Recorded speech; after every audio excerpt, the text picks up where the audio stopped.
Hey special family, welcome back to another video, Reddit edition. Today's title is, I feel like the criticism of autism moms is sometimes taken too far.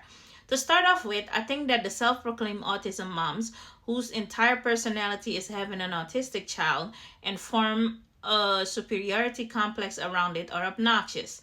Parents who record their child's meltdowns and use them for views are so wrong.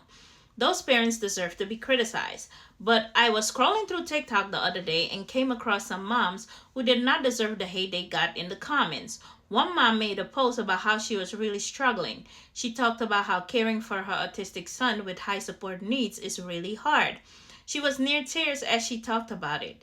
The comments were along the lines of, "You think your life is hard? It's nowhere near as hard as your son's life is," and essentially called her a selfish, bad mom. Another mom talks a lot about being the parent of a high support needs autistic child. She posted a video crying and talking about how her son had woken up in the middle of the night screaming and sobbing. He's nonverbal and she spent hours trying to comfort him and find out what was wrong.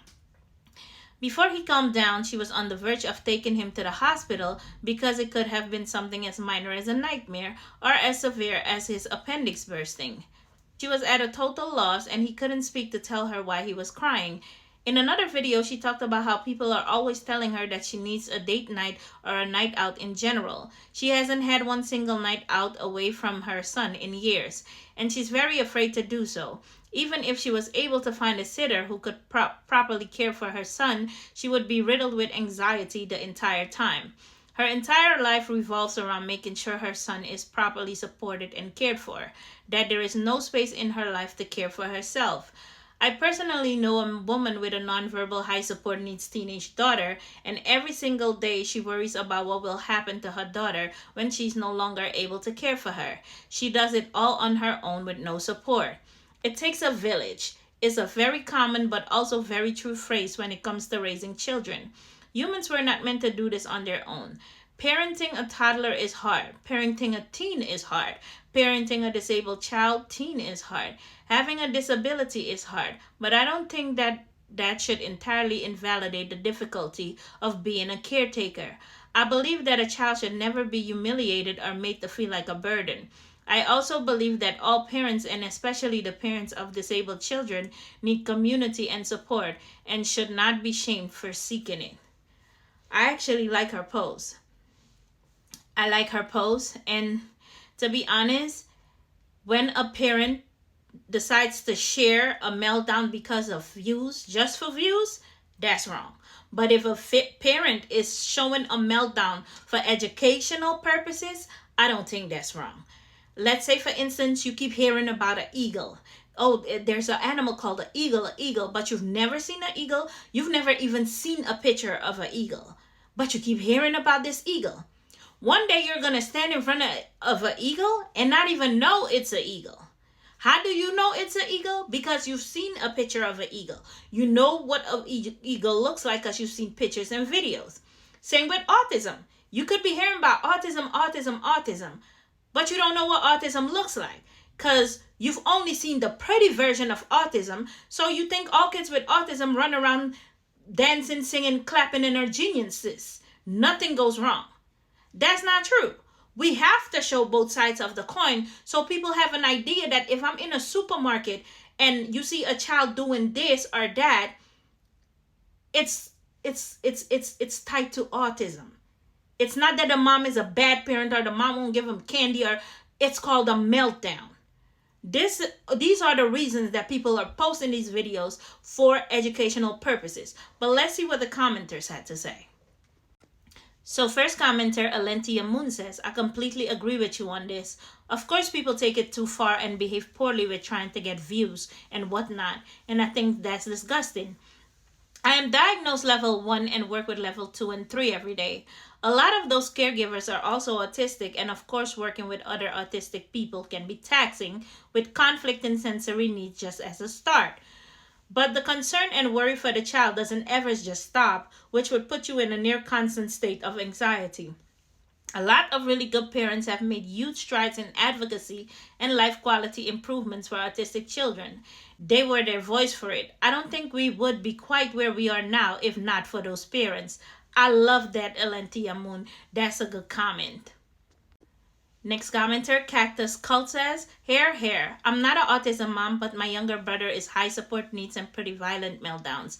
He and I are close, and I love his sense of humor and kind heart.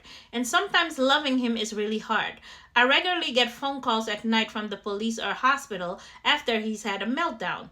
And then I have to put aside what's going on in my super functional life to help him. When we go out together, always wear closed-toe shoes in case of runoff. His sensory needs take priority over mine because the stakes are higher for him. That doesn't make me a victim. I know he has it harder in so many ways. It's just that I am also a valid human. Point well taken. I feel like the thing TikTok misses from what I've heard, because I'm not actually on TikTok, is that two things can be true at the same time. Someone can have a hard time without invalidating someone else. Yes! Nuance is not that specialty of social media culture. Nice one. I like that.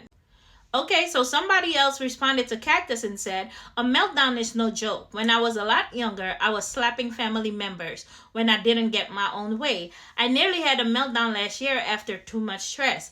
And surprise, surprise, no one at home would have understood why, because I've had a hard time explaining. You see?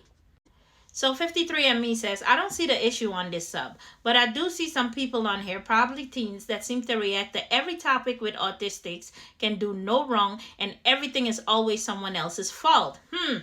I figure it's idiotic teens who are at the stage where they know everything, but really don't understand anything yet. That act like this to moms in distress. Like that teen can handle a sock with a weird seam, but think a mom can handle anything forever by herself. I like that. Okay, this commenter, 44 Gallons of Lube, says, the movement of parents advocating for autistic children is not new. In fact, it's the reason why advocacy was engaged as early as the 1960s in the US, right? Mothers and parents of autistic people got together and supported their children. This arguably did more for autistic folks than the medical scientific community at the time, which was focused on ABA Skinner's informed aversive therapy. Autistic parents are loud and they fight for their kids. That's okay. I'm rereading your comment. There are always those who wish to discredit others, those who see autism as a badge, those who are voracious and vitriolic in their black and white views. Sometimes we all need a break. My sister was having a spat online because she used the word special needs instead of disability. Little did she know that would unleash the beast. Some idiot that said, I hope your nephew grows up and tells you to get F, to which she replied, that would make me happy because that would mean he can speak because he's nonverbal. Autistic parents are legend. TikTok is full of chuds. Commenter said, I hate seeing this happen. As the adult child to an amazingly supportive mom that helps me so much in life, it always breaks my heart seeing so much hate directed at parents just loving and supporting their autistic kids. They're allowed to say things are hard because I know I'm a handful and I'm just moderate support needs. My heart goes out to the supportive but struggling parents and family members that care for their high support needs.